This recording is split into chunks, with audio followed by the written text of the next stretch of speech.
So mga idol, this is the keyball. Ito naman ang punch panel. So ito naman ang puts down tool. Ito ang importante. Ang cutter and knife and gunting. So bago lahat, ito ang keyball na meron itong 8 color. So dapat arrange natin bago ito ilagay sa punch panel. Dapat straight o pwede rin hindi straight. Tapos pastar natin dito sa punch panel para hindi tayo mahirapan sa paglagay ng color niya.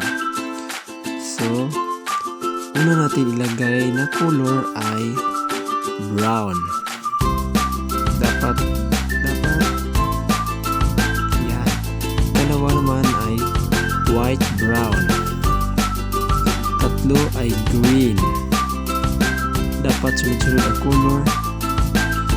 Apat man ay white, green.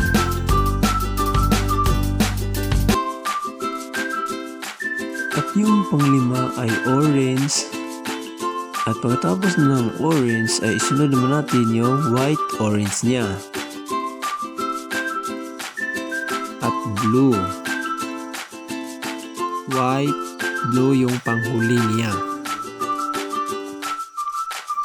Tapos pag yan ay tapos na sa kanyang color coding, dan sa punch panel ay kunin mo na ang down tool o touch down tool at push mo na ng isa-isa para yan ay kumapit at magana yan sa likuran ng punch panel.